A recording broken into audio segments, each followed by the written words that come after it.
Boston Pizza harnessed Fanalytics to help optimize no-look dipping. Ooh, making adjustments so you can stay focused on the game. The playoffs at Boston Pizza, powered by Fanalytics.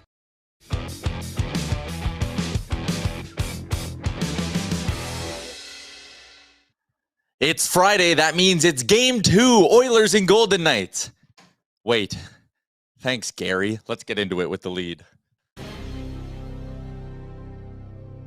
The Stanley Cup playoffs are the best playoffs in the world. They're awesome. Great chance for the league to grow the game, which is why you should put just one game on a Friday night. You know, big captive audience, a lot of people going out to sports bars. They only want to see one game, and it's Carolina, New Jersey. Jesus. No Oilers game tonight, which means we have another show of talking about what Jay Woodcroft should do with Vinny Desharnais, but I can confirm I saw Jay Woodcroft today in Vegas. I was outside T-Mobile Arena.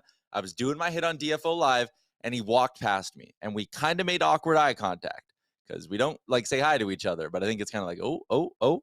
And I looked in his eyes, and telepathically I said, Woody, take out Vinny, put in Holloway. And I think he understood what I meant by that look. So there you go. Lineup changes confirmed for tomorrow's hockey game. I also saw Glenn Gulletson, and I didn't say anything to Glenn Gulletson either. Anyways, Oilers Nation Everyday, another AMA Travel road trip edition of the show. AMAtravel.ca/dreams is where you're going to want to go to plan your next big vacation with AMA. They made this trip work. They can do anything. Even though the NHL wanted to throw in curveballs like changing up the games last minute, AMA made it all happen. We are live in the Sports Closet studio and live on the Oilers Nation YouTube, where Daniel has the first comment of the day. He says, "Start Stu. Kids help them get this far. Go Oilers." Daniel, I actually think you got the first comment yesterday, and I forgot to read it. So you get a double shout out to that one. Odin's in and says, "Good afternoon, Oil Country." And as always, people are in the chat. And it's been 3 minutes. I haven't addressed Liam yet, and the people are getting antsy. So I'll bring in my co-host, Liam Horrobin. Liam holding the fort down in Edmonton in the legit Sports Closet studio. What did you do last night, Liam? Did you sit and watch hockey for 6 hours? Yeah, I watched the back end of the Florida Leafs game, and then I watched the front end of the Dallas-Seattle game. What I did mostly was just sit in the yard because it was a beautiful evening in Edmonton yesterday, Tyler. But I was very jealous of what you got up to last night. Yes, medieval times is how Jay Bagmilk and I spent our evening. You are a big fan of this, Liam. Like, you were excited for me to get this experience. I was thrilled. I was trying to get people to go with me when we went to Vegas on the nation vacation early. What was that, January? And Bagmilk and I looked into it, but it was at the same time as when the Oilers played the Vegas Golden Knights. So after a hard debate, we decided to go to the game instead. But I think next time I'll be on the Knights of the Round Table fan train. Yeah, it was a good time. It was a really good time, except they don't give you utensils, so you have to eat everything with just your hands. You also told me, Liam, you said the beers are huge. They were just normal-sized beers. But there's a look. Good job, Aaron. It was actually like there was like jousting. Yeah, maybe. There was like jousting, and they were like swinging things around. It was actually like a pretty neat kind of performance. So if you're ever in Vegas and you're looking for something to do for a night, there are definitely worse ways you could spend it than going to Knights of the Round Table. It was a good time. But let's get into the hockey talk. Our pal Mike McKenna from Daily Faceoff, the former NHL goaltender, also a former Vegas Golden Knights analyst. He worked on their TV crew for a couple of years. He's going to stop by in about 10 minutes. We're going to pick his brain a little bit about Stuart Skinner, the way he's looked so far in the playoff run, what the Oilers are going up against in Laurent Brossoit, and we'll even go around the NHL just a little bit with Mr. McKenna, because again, it's a second straight off day for the Edmonton Oilers. There's really nothing new to discuss. I mean, the team, I believe, is going to skate again today, get on the ice, but it's not like we're going to find out much. The only thing, I guess, Liam, that we might find out from the Oilers skate today is the status of Derek Ryan. Like, if he's out there and taking line rushes, and it's like, okay, looks like Derek Ryan will play, you know, maybe we'll learn a little bit of something based on where Dylan Holloway skates in the line rushes. But I don't think Jay Woodcroft's going to come out and be like, Vinny's out tomorrow and this is happening and this is happening. That's not the way he usually rolls in the playoffs. No, he's keeps everything close to his chest, doesn't he, during the playoffs? And also, I guess we'll get a little update too, perhaps, on Matthias Janmark. I would assume he doesn't play tomorrow, but perhaps we'll see what kind of happens. It looked not great, obviously, but I think Derek Ryan is the one we'll be all kind of looking at to see if he's back. I would assume he's healthy, but then also, are they going to go 12-6, 11-7? We could debate it till we're blue in the face, Tyler, but we truly will not know until the puck is dropped tomorrow evening, sir. Yep. You got some takes in the chat. Also, feel free to fire us some questions. Like I said, there's not a lot new to get to today on the show, so we're looking for some listener questions if you want to drop those in. Scotty91 is in with this and says, we absolutely need Stu to steal us games where the team isn't at its best. The Panthers have a leaky defense, but Bobrovsky has single-handedly won the first 2 games. Scotty says, Campbell stole game 4. We need Stu to do it sometimes too. And listen, I think that's actually a really fair take. Like, again, the blue line for the Oilers hasn't been great. You look back at last game, there was the dumb pinch by Darnell Nurse. There was a couple of mistakes from Vinny Desharnais. 2 of the goals came on a Golden Knights power play as well. You can't sit there and blame Stuart Skinner on any of them, but at the same time, you look down at the other end, and Laurent Brossoit, when that game was on the line late in the third, made a handful of really, really big stops. And this isn't even to say that Stuart Skinner hasn't made big stops, but we are now 7 games into this playoff run, and he hasn't stolen a hockey game for this team. I think game 6 would have been viewed a little bit differently if there wasn't that gaffe, and if it wasn't a Kyler Yamamoto goal that ended up being the hero moment. Like, if they win that game without the Yamo goal, without that gaffe by Skinner, I know his stick broke, so it was bad luck, but if he doesn't do that, we maybe look at game 6 as a game that he stole. But even in that one, we haven't had a 950 save percentage game from Stuart Skinner, and he's this team's starting goalie. I think he's kind of due for one, and he probably needs to get the job done at some point. But we're going to pick McKenna's brain about that a little bit, Liam, so we don't need to go too deep into things right now. So baked, whoever wants to start Campbell is off their rocker. Liam, okay, maybe we will just get into this now, because it seems to be all people want to talk about in the chat. If tomorrow doesn't go well, if the Oilers lose 4-3, 5-2, whatever, then I think there is a conversation to start Jack Campbell in game 3, but there's no conversation to start Jack Campbell in game 2, in my opinion. No, I would completely agree. And I think it's always interesting in the playoffs when you get into these conundrums of your starting goaltender isn't playing well. Why are you so hesitant to put the other guy in, right? Jack Campbell in his last, 5 starts or so, has actually been pretty good for the Oilers. I guess last 5 appearances, because obviously the LA won. So I don't think they would be too hesitant to start Campbell. I think it's just more of a belief in Stuart Skinner and trying to get him going a little bit too. And it's interesting, like you said, he's not really out there making outlandish mistakes. Obviously the LA one wasn't great. What was it on Wednesday? Was it the 5th goal that could have probably been stopped that went through him a little bit? But it just feels like mistakes are happening so often in front of him that it's making Skinner look significantly worse than he actually is. But again, you look at that game against the Vegas Golden Knights, and he had that big stop on March or so at the end of the game. He also had the 2-on-0 where they literally did a tic-tac-toe in front of him. He's he actually is making big saves. They just sometimes need to be a bit more timely, and you need to not allow 5 goals a night. Yeah. At some point, if the Oilers are going to keep going on a long run here, they'll need their goalie to steal them some. Every team that's gone to a Stanley Cup final has had their goalie steal them a handful of games along the way. Someone was in here and said, why is so baked, who said, play Vinny as the 7th defenseman just for the PK minutes. Yesterday, we talked about how Stuart Skinner's save percentage with Desharnais off the ice is .918. And with Desharnais on the ice, it's .750. Wood Guy, who's a great follow on Twitter, by the way, he chimed in on the penalty kill. Stuart Skinner's save percentage is .810 with Desharnais off the ice, and it's .667 with Vinny on the ice. So I don't even know if you can really trust Vinny to give you 4 minutes of solid PK time right now. Again, I think you could put him back in the lineup later in this series, and you might be able to get something out of him. I think down the line, he's going to be a piece of this blue line.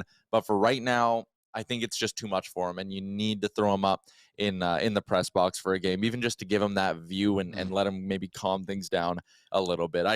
I don't see any other path that makes sense. Yeah, I'm with you. And even on that Wood Guy tweet, it's funny, I have the same one open right above it, with Desharnais on the ice at 5-on-5, Stuart Skinner is a 774, and off the ice, Stuart Skinner is a 949. Those numbers are just kind of absolutely insane to even have a conversation about. And yeah, I think in the playoffs, a head coach's job is to adjust on the fly, and a big adjustment would be probably going back to 12-6, right? And the Oilers do have the forwards to play at 12-6. I'm not sure. I do feel like they'll still go back to 11-7 on Saturday, and Dejarne was the seventh defenseman too on Wednesday night. So we'll see whether he kind of adjusts there. Riley is in and says, hey, Tyler, what are your thoughts on Foegele? Yeah, I mean, they could use a Foegele at some point here. That's a guy who I think we talked about before the playoff run as maybe being a player who could come up out of the bottom six and like score some big goals for this team and maybe be that guy who's the unsung hero in the playoffs. That guy has definitely been Klim Kostin, not Warren Foegele. And, you know, it's not even like Fogel's missing on chances or anything. Warren Fogel's not getting a lot of looks right now. Liam, that right there, though, you could put him into a long line of Oilers forwards who the team's looking for a lot more from right now. Like, it's not like it's just Foegele struggling and everyone else around him is playing great hockey. Like, there's not a lot of guys in this top 12 or top 11, whatever, who are playing very good right now.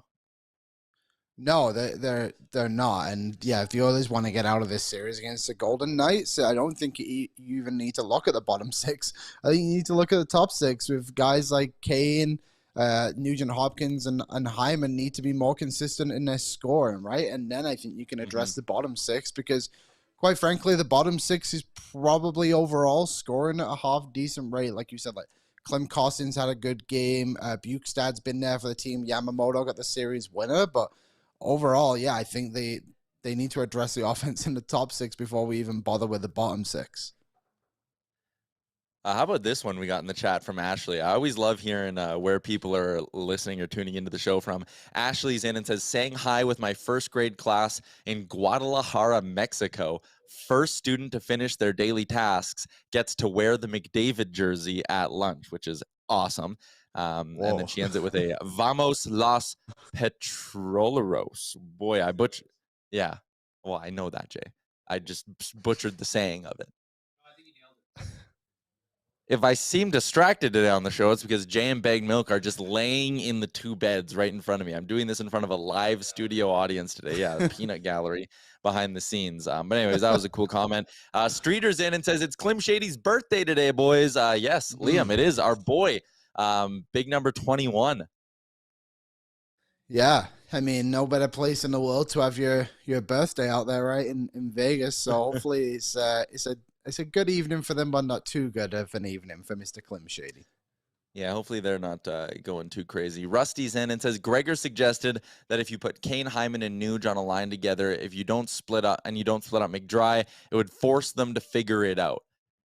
I mean, I think that's an Rusty, true to your name, and I know it was Gregor's idea, but like that's an optimistic idea. Just saying, hey, you throw these three struggling guys together and they'll find a way to crawl out of their slump all together at once. Sure, but there's also no guarantee that they suddenly start playing well. And if you put those three together, how long do you roll with it if it doesn't work, right? If the first period's not good, do you say, okay, it's clearly not working. These guys are struggling. We can't have them on the ice at the same time. Do you give them 2 periods? Do you give them a full game? Do you give them 2 games? Like, I don't really know what you do. And people are asking, do you play McDry together? Blah, blah, blah.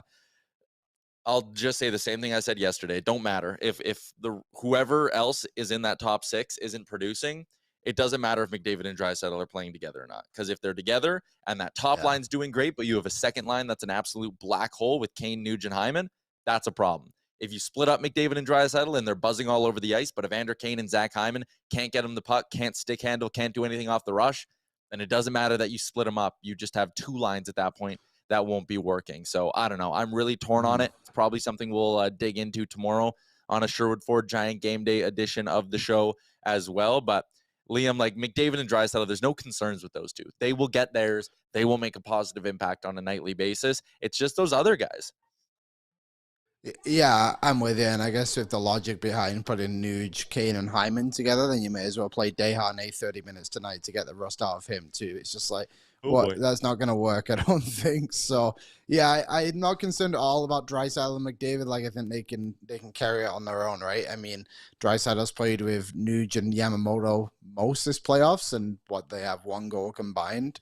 So, yeah, I'm not concerned about that. It's just the other guys. Like, they got to figure it out, especially Nugent-Hopkins. Like, he's the one that's worrying. At least Kane and Hyman have have scored goals at key times for this team and had a game where they've been a major contributor. But yeah, the Nuge has gotta find it, and I don't know how you do that right now. I know it feels like a lifetime because that's what the playoffs feel like, but it's only been 7 games of this little slump he's been in. So hopefully he can kind of start getting some traction here soon before it's too late. Yeah, you know, that's a good point, right? Like, it is the playoffs, and every game is under such a big microscope that a 7-game slump, man, if this was coming in February, we would have been like, hey, Nuge was on a heater for the first half of the year. Like, he was due to cool down eventually. And he really was, when you look at the shooting percentage, both his own personal and on ice, he was due to slow down at one point. This is just him really slowing down. The dip is probably a little bit greater than we thought, but that's a good point, Liam. Like, it has been only 7 games. If he were to go out tomorrow night and pop home 2 goals this series with 4 goals, then we're sitting there and we're not questioning Nuge at all. But for right now, and I know Cameron asked the question, is it just a confidence thing? I mean, Nuge is a vet, right? He has been around for a while. I would hope it's not just him losing his confidence and suddenly becoming this ineffective.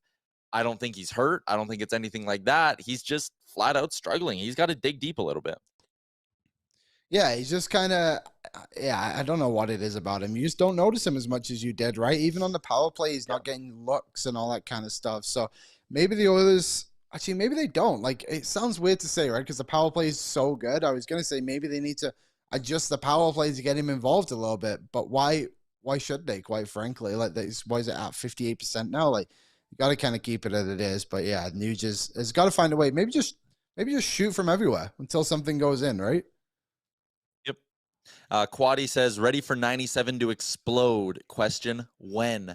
Could be any game, right? I mean, this guy's he's got a couple, I think, 3-point nights already under his belt so far in the playoffs. He had that 2-goal game in LA, which was ultimately, I know, a in game 3 against LA. But again, it's any game he can absolutely take over. And I felt like last game he had some good rushes. I felt like game 6 against LA, he actually played pretty well.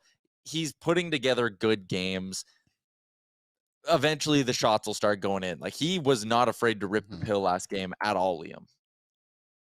No, I actually thought he was pretty effective last game and had his moments in there, like you said, where he was attacking directly and getting past Vegas defensemen. I mean, sure, I think we will see that game from him where he kind of goes off a little bit. But again, he's averaging over 2 points a game in the playoffs, right? Or close to. So he's still playing pretty well. I mean, a 4-point game would be nice if he could follow that up from Draisaitl. But yeah, I think we are seeing McDavid. We are kind of seeing him slip back into like not taking like good chances though too. I know you said he's been shooting the puck, but there was a couple of times still where I still would like you to shoot that over passing it, but overall, he's still been the second best player on this team, which is wild too. Someone was talking about the passes the Oilers are making. Yeah, I mean, it was noticeable in game 1 of this series how much they struggled to complete a pass. Like, plays that went for icing that really, really shouldn't have.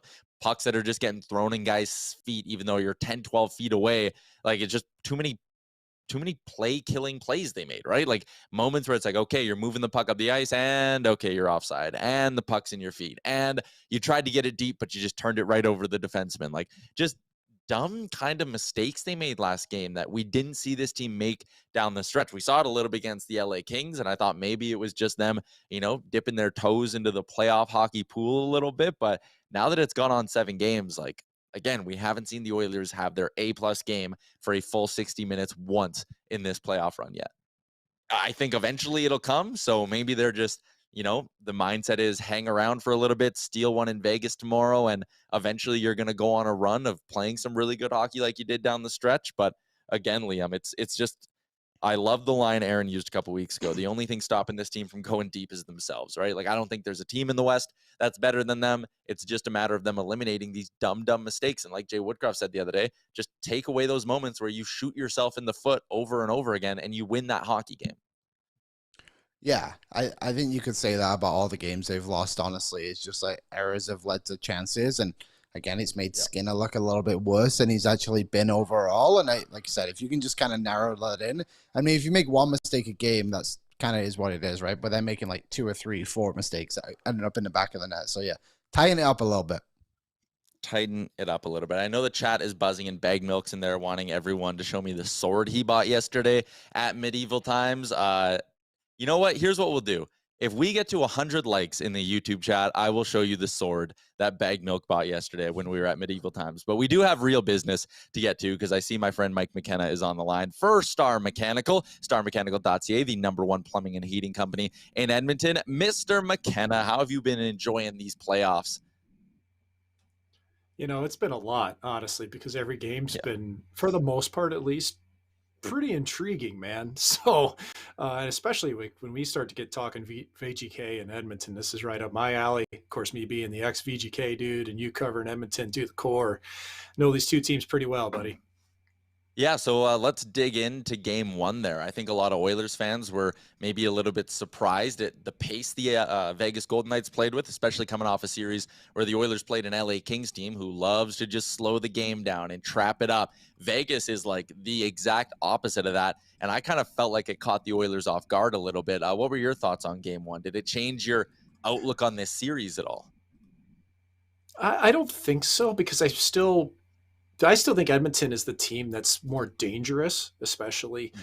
But I tell you what, they didn't look very resilient in that game against Vegas in game one. And that's what concerned me, is that when Edmonton goes out and grabs a lead, then bang, Vegas is right back in it with a Barbashev goal.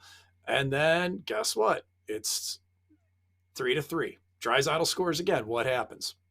Yeah. 2 Vegas goals in the next minute and 6. You know, like, there's a level of complacency that just can't happen in playoffs, you know, and part of that was driven by turnovers, and the other part, to me, I just didn't think they had their feet underneath them for a lot of the game. So Vegas is a deep team. I think Vegas is probably a faster team than people realize. They still, to me, at their core, I think Vegas is a rush team.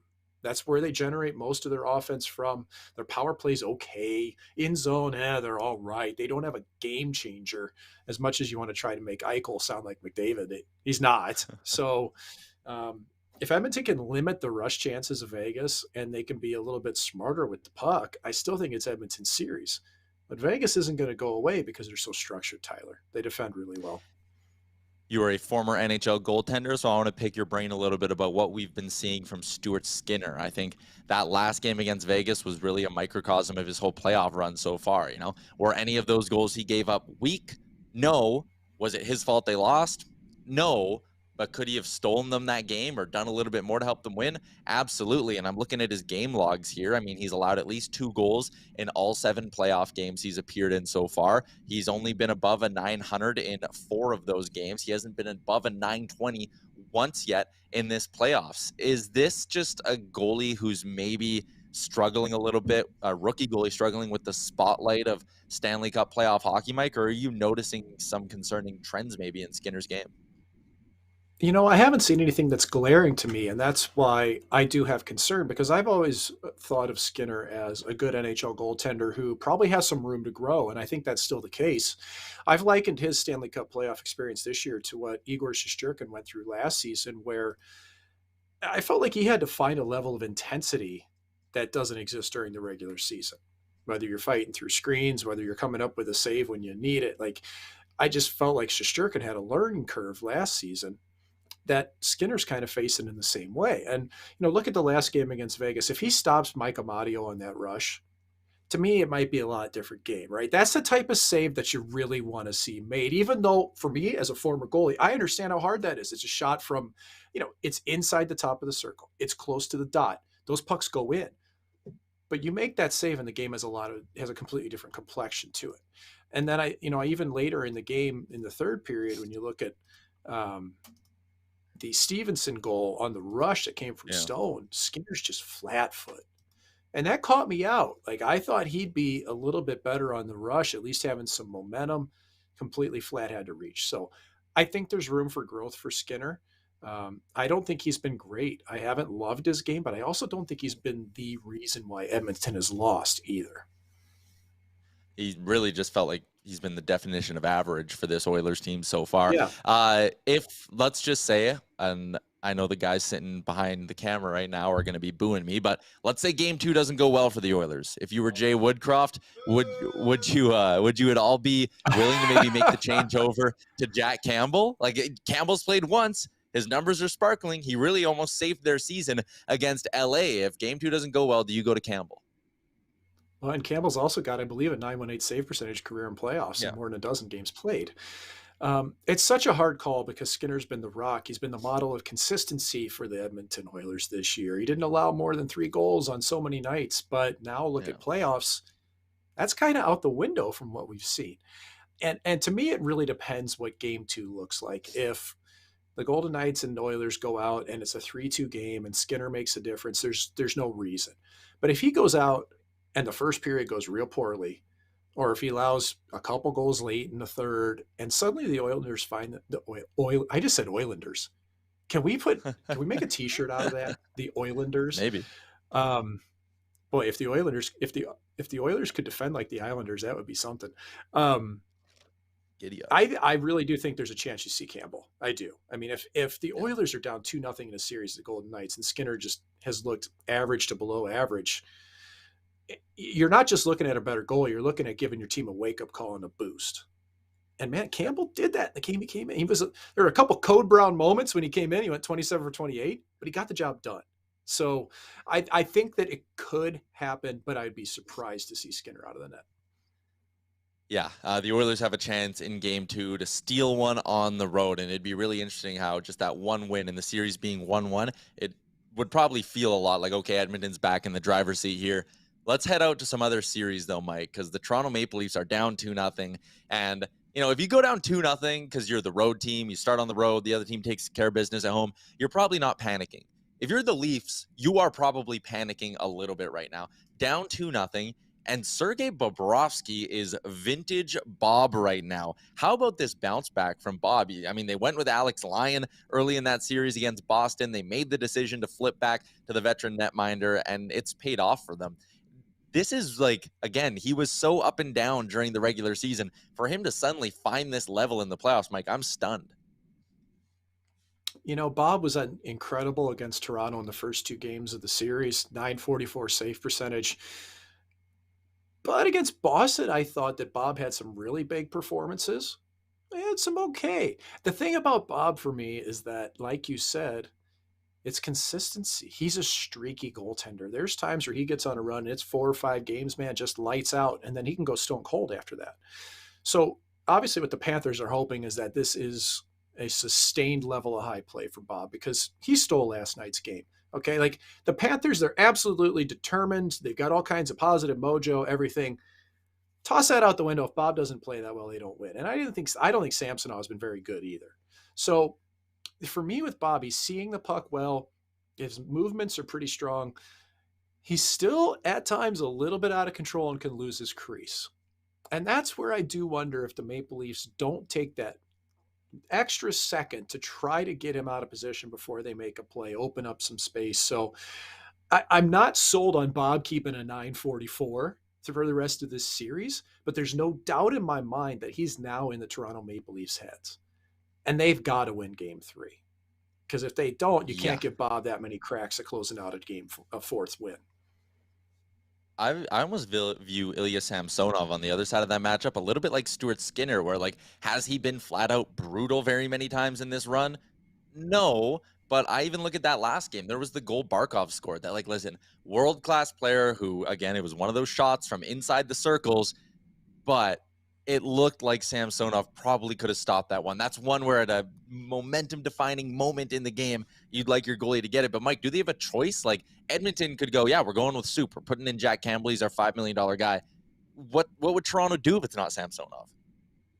I'd be more comfortable playing Joseph Woll than I would be Ilya Samsonov. I've been saying this since the start. The Leafs won't win a cup with Samsonov. They could win it with Woll. And this is a gut feeling. I know I got skin in the game because I've known Woll since he was 14, but I know what that kid's made of. And I know the fact that he went 6-1 down the stretch over a 930 save percentage. He was an all-star in the American hockey. This kid's riding a wave of momentum right now. And just watch Samsonov. When that puck goes east-west laterally, his upper body is at war with his lower body. His arms and legs like an octopus in the net. There's not much structure. That scares me. So, is it a big swing to go to Woll? They're not going to do it. I know Sheldon Keefe's not going to do it. But boy, if he surprises the world and goes with it, I think it could pay off. So keep that one in the bank. I do think you'd be more likely to see Campbell than Wall. But if it happens, just remember, you heard it here first. I love it. Here is something our producer Aaron threw together just for you, Mike. Aaron, there you go. Quick with it. Oh, dude, I gotta have it. And this on the spot, quick. Look at the look. Where do we even find that? Okay. So what is the logo? What is the logo the amalgamation of? It's there's some sort of an oil barrel, and it looks like the fisherman logo from the Islanders. This is a real shirt. Pardon my take, Barstool Sports. He made the same mistake, so they made a shirt. Oh. Okay, that's funny. No kidding. That makes sense. Well, that's good. This is apropos, I suppose. That's a beauty. There you go, Mike. That fisherman, the Gordon's fisherman. What a deal. You were a guy who spent a lot of time in Vegas over the last number of years. So tonight, after I've had a few beers, as you know I like to do, Mike, where should I be hitting up for a late night snack on the Strip? Oh, you know what? I used to always go to Tom's Urban right outside of T-Mobile. It's kind of right next to New York. I like that view of the Strip, and it's usually not like insanely busy. And there's also Crack Shack right there, which is fried chicken from a pretty famous restaurateur named, his name's Blay. His last name's Blay. He was on Top Chef, Richard Blay, I think. Anyway, their chicken sandos are just sick, man. So Tom's Urban's a good place to grab a drink and maybe a bite. Their French dip, I think, is what they have on the menu there. That's just astronomically awesome. And then if you want to go next door for a piece of fried chicken, those are all good bets. Because I know you're probably hanging around that T-Mobile area, even though there isn't a game this evening. Oh, yeah, we'll be around. The Strip will be alive tonight. Cinco de Mayo, Mike, you're a big chef as well. What do you got cooking? What's on the grill? What's McKenna doing for Cinco de Mayo? No. No, I'm going to Mi Lupita, Mexican restaurant down the road. It's like our favorite place, and I'm going to make my parents drive so Mrs. McKenna and I can get good and lubed up on margaritas, and it's going to be great. Hell yeah. All right. Well, I'm not going to keep you any longer then, Mike. You get everything you got to get done today, and you enjoy those margaritas. That's the plan, Tyler. Thanks for having me on today. There you go. Mike McKenna from Daily Faceoff, former NHL goaltender, covered the Golden Knights for a couple of years as well. Loved his insight on Stuart Skinner and kind of what the Oilers could do. It'll be interesting because if Skinner turns it around, I mean, and finds the level he had in the last few regular season games, this series is flat out over. We are at 98 likes right now. I know some of you in the chat are saying you did it. It hasn't popped up yet on my feed. But anyways, one more time, Mike McKenna for our friends at Star Mechanical and starmechanical.ca. Liam, anything he said there stand out to you? Yeah, the fact that Joseph Wall can win the Stanley Cup for the Toronto Maple Leafs was pretty big. Don't want that to go unnoticed, but I guess he's kind of said what we've been saying about Stuart Skinner, right? Like, there's nothing that he's doing that seems that different. I agree. The urgency thing is maybe something that needs to pick up a little bit in his game. But yeah, it seems like mistakes in front of him are something that everyone else is noticing too. All right. You all wanted to see this for whatever reason. Okay, I'll turn it on here. One sec. This is the sword that Bagged Milk bought at Medieval Times yesterday, and it lights up. Wow. So it's got a couple different settings. I don't know how well you can like see the flashing. Oh, that's a good angle. So there's that one. There's this one, which kind of goes more just up and down the shaft. And then there's this one that's just a light sort of glow that pulsates throughout it. So there's your tour. Can you wield the sword, Tyler? Show us what they did at the Tournament of Champions last night. I don't know. It's kind of like an awkward angle to be doing anything, right? Now stand up. Come on. Give us a show.